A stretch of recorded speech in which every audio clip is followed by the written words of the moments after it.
پھر انٹرویو کے بعد میڈیکل ٹیسٹ کی صورت بنی. بے شمار اثر و رسوخ والی درخواستوں کے باوجود میں واحد ایسا تھا کہ ہر جگہ کامیاب رہا.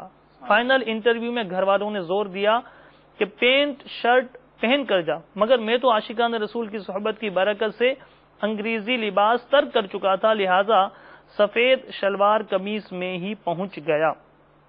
افسر نے میرا مذہبی حلیہ دیکھ کر مجھ سے بعض اسلامی معلومات کے سوالات کیے، جن کے میں نے بآسانی جوابات دے دیے. کیوں؟ اس لیے کہ الحمدللہ میں نے یہ سب مدنی قافلہ کورس کے اندر سیکھے ہوئے تھے. الحمدللہ بغیر کسی سفارش و رشوت کے مجھے ملازمت مل گئی. ہمارے گھر والے دعوت اسلامی کے مدنی قافلہ کورس اور مدنی ماحول کی برکت دیکھ کر دنگ رہ گئے اور دعوت اسلامی کے محب بن گئے. یہ بیان دیتے وقت الحمدللہ میں دعوت اسلامی کی علاقائی مشاورت کے خادم یعنی نگران کی حیثیت سے اپنے علاقے میں سنتوں کے ڈنکے بجا رہا ہوں اور مدنی انعامات اور مدنی قافلوں کی دھومیں مچا رہا ہوں. تو واقعین سے جنہوں نے ہمیں میل بھیجی تھی وہ بھی، اور دیگر وہ ہمارے اسلامی بھائی جو ہمارے اس سلسلے کو ملاحظہ کر رہے ہیں. دعوت اسلامی کے مدنی ماحول کی بے شمار بہاریں اور برکتیں ہیں. مدنی قافلہ کورس کی تو کیا ہی خوب بہار ہے جو ہم نے ابھی اس مدنی بہار میں بھی سنی. اور دعوت اسلامی کے تحت الحمدللہ یہ مواقع ہمیں ملتے رہتے ہیں، علم دین حاصل کرنے کے مواقع ملتے رہتے ہیں، دعائیں کرنے کے مواقع ملتے رہتے ہیں.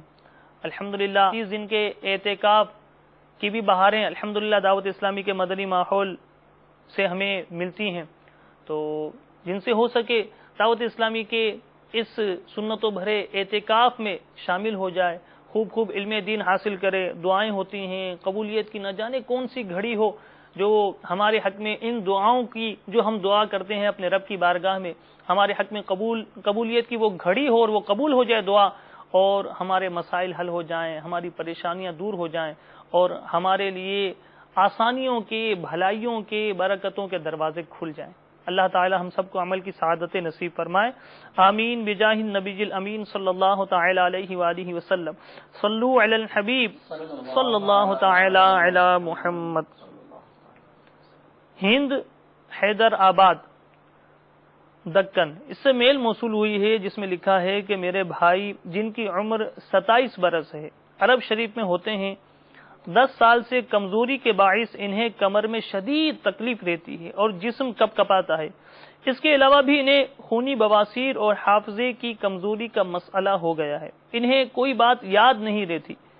خواب میں انہیں سانپ، مورتیاں وغیرہ دکھائی دیتی ہیں. ان تمام معاملات کی وجہ سے والدہ بہت پریشان رہتی ہیں.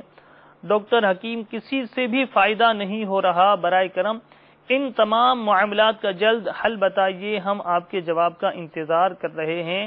اللہ تعالیٰ آپ کو بہت اجر نصیب کرے. آمین. یہ اس کا روحانی علاج بتا دیجیے. اللہ تبارک و تعالی ان کے بھائی کو تمام روحانی و جسمانی، ظاہری و باطنی امراض سے شفا عطا فرمائے. آمین. آمین بجاہ النبی الامین صلی اللہ تعالی علیہ وسلم. انہوں نے اپنی اس میل کے اندر اپنے بھائی کے حوالے سے کئی مسائل بیان کیے ہیں، جن میں سے انشاءاللہ تبارک و تعالی کوشش کرتے ہیں کہ سب کا باری باری جواب دیا جائے. سب سے پہلے انہوں نے یہ کہا کہ بھائی کو بہت زیادہ کمزوری ہو گئی ہے. تو کمزوری کے حوالے سے 2 علاج جو ہیں روحانی علاج پیش خدمت ہیں. حکیم الامت مفتی احمد یار خان نعیمی رحمۃ اللہ تعالی علیہ کے فرمان کا خلاصہ ہے کہ تلبینہ کمزوری کا بہترین علاج ہے. اس کو بنانے کا طریقہ یہ ہے. تلبینہ کیا ہے یہ سن لیجئے. دودھ لے کر اس میں جو کا آٹا، اگر یہ میسر نہ ہو تو گندم کا آٹا یا گندم کی بھوسی، یہ دودھ میں ڈال دیں اور اس کو اچھے طریقے سے پکائیں. جب یہ پک جائے تو اس میں حسب ضرورت شہد ڈال لیں اور اس کو ٹھنڈا کر کے تناول فرمائیں. انشاءاللہ تبارک و تعالی اس سے کمزوری دور ہوگی.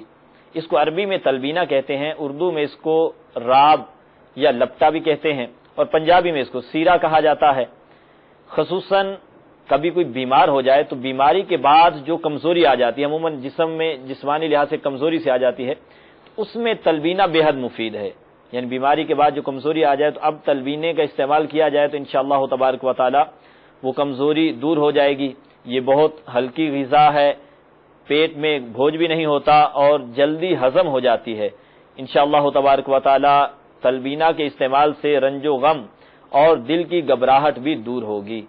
اسی طریقے سے کمزوری کا ایک اور علاج بھی سن لیجئے کہ بھینس کے دودھ کو گرم کر کے اس میں حسب ضرورت شہد ملا لیجئے اور اس کو استعمال کیجئے۔ انشاءاللہ تبارک و تعالی جسمانی طاقت جو ہے، جو ایک مطلب کمزوری آ گئی ہے، تو یہ جسمانی طاقت بحال ہو جائے گی۔ میرے میٹھے میٹھے آقا مدینے والے مصطفیٰ صلی اللہ تعالی علیہ وآلہ وسلم کا فرمان صحت نشان ہے کہ رات کا کھانا نہ چھوڑو، چاہے ایک مٹھی کھجور ہی کیوں نہ ہو، کیونکہ رات کا کھانا ترک کرنا آدمی کو ضعیف یعنی کمزور کر دیتا ہے۔ اس لیے میٹھے میٹھے اسلامی بھائیوں اور مدنی چینل کے ناظرین، کوشش کی جائے کہ رات کا کھانا جو ہے ضرور تناول کیا جائے، اگرچہ تھوڑا سا بھی ہو۔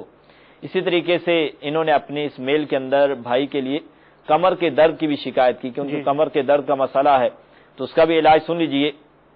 کمر میں درد ہو یا کہیں پر بھی جسم میں درد ہو تو اس کے لیے بہترین علاج یہ ہے کہ تکلیف کی جگہ پر ہاتھ رکھ کے، جیسے کمر میں درد ہے تو کمر پر ہاتھ رکھ کر 3 دفعہ بسم اللہ الرحمن الرحیم اور 7 مرتبہ یہ دعا پڑھیں، اعوذ باللہ وقدرتہ من شر ما اجد واحاذر۔ تکلیف کی جگہ پر، جیسے انہوں نے کمر کے درد کا کہا، تکلیف کی جگہ پر ہاتھ رکھ کر 3 دفعہ بسم اللہ الرحمن الرحیم اور 7 دفعہ یہ دعا، اعوذ باللہ وقدرتہ من شر ما اجد واحاذر، یہ 7 دفعہ دعا پڑھیں۔ انشاءاللہ تبارک و تعالی جسم کا جس حصے میں درد ہوگا وہ درد چلا جائے گا۔ تو یہ اپنی کمر پر ہاتھ رکھ کے یہی دعا پڑھیں، انشاءاللہ تبارک و تعالی ان کا یہ کمر کا درد ٹھیک ہو جائے گا۔ اسی طرح انہوں نے اپنی میل میں یہ لکھا کہ ان کے بھائی کو ڈراؤنے خواب آتے ہیں، سانپ نظر آتے ہیں، اس طرح مختلف چیزیں نظر آتی ہیں، تو جس کو ڈراؤنے خواب آتے ہوں تو وہ یا متکبرو 21 مرتبہ 21 ٹائم اول آخر ایک بار درود پاک پڑھ کر سوتے وقت پڑھ لیا کریں۔ انشاءاللہ تبارک و تعالی ڈراؤنے خوابوں سے نجات مل جائے گی اور انشاءاللہ اچھے خواب نظر آئیں گے انشاءاللہ۔ اسی طرح انہوں نے یہ بتایا کہ ان کے بھائی کا حافظہ بہت کمزور ہو گیا ہے، کوئی چیز یاد نہیں رہتی، تو حافظے کی کمزوری کو دور کرنے کے لیے اور حافظہ مضبوط رہے، اس کے لیے ہر نماز کے بعد سر پر ہاتھ رکھ کر، سیدھا ہاتھ سر پر رکھ کر 11 مرتبہ جو ہے یا قویو 11 مرتبہ سر پر سیدھا ہاتھ رکھ کر ہر نماز کے بعد پڑھیں، انشاءاللہ تبارک و تعالی حافظہ مضبوط ہوگا انشاءاللہ۔ اسی طریقے سے انہوں نے بتایا کہ ان کے بھائی کو خونی بواسیر ہو گئی ہے، تو بواسیر کا علاج بھی سن لیجئے۔ خونی بواسیر ہو یا بادی کی بواسیر ہو، ہر قسم کی بواسیر کے لیے نماز سے ایک وظیفہ ہے کہ 2 رکعت نماز ادا کریں، اس طرح کہ پہلی رکعت میں سورہ فاتحہ یعنی الحمدللہ پڑھیں، اس کے بعد علم نشرہ یہ سورت پڑھیں، اور دوسری رکعت میں سورہ فاتحہ کے بعد علم تر کیفا یعنی سورہ فیل پڑھیں، اور سلام پھیرنے کے بعد 70 مرتبہ استغفار یعنی استغفر اللہ رب من کل ذنب واتوب الیہ، اور پھر سبحان اللہ وبحمدہ، یہ پورا 70 مرتبہ پڑھنا ہے سلام پھیرنے کے بعد۔ انشاءاللہ تبارک و تعالی چند روز آپ یہ عمل کریں گے تو اس عمل کی برکت سے خونی بواسیر ہوئی یا بادی بواسیر، ہر طرح کی بواسیر ختم ہو جائے گی انشاءاللہ۔ اور خونی بواسیر کے لیے ایک گھریلو علاج بھی سن لیجئے، اگر کسی کو خونی بواسیر ہو جائے تو 5 عدد انجیر کے ٹکڑے لے کر اس کے ٹکڑے کر لیجئے 5 عدد انجیر کے، اور اس کو 1 پاؤ دودھ میں ابال لیں، اچھے طریقے سے ابالیں، جب دودھ جو ہے اس کا رنگ بھورا سا ہو جائے اب اس کو ٹھنڈا کر لیں، اور رات کو سوتے وقت یہ استعمال کریں، یعنی وہ انجیر کے ٹکڑے بھی کھا لیں اور دودھ جو بچا ہے وہ بھی پی لیں، انشاءاللہ تبارک و تعالی چند ہی دنوں میں خون آنا بند ہو جائے گا انشاءاللہ۔ اللہ تبارک و تعالی ان کے بھائی کے تمام مسائل حل فرمائے آمین۔ ماشاءاللہ آپ نے بہت ساری تفصیلی جوابات عطا فرمائے، روحانی علاج بھی بتائے، بہت ساری چیزوں کے روحانی علاج بھی ہم نے سن لیے۔ مدنی ماحول کی بہاروں اور برکتوں کی ایک مدنی بہار میں آپ کے گوش گزار کرتا ہوں۔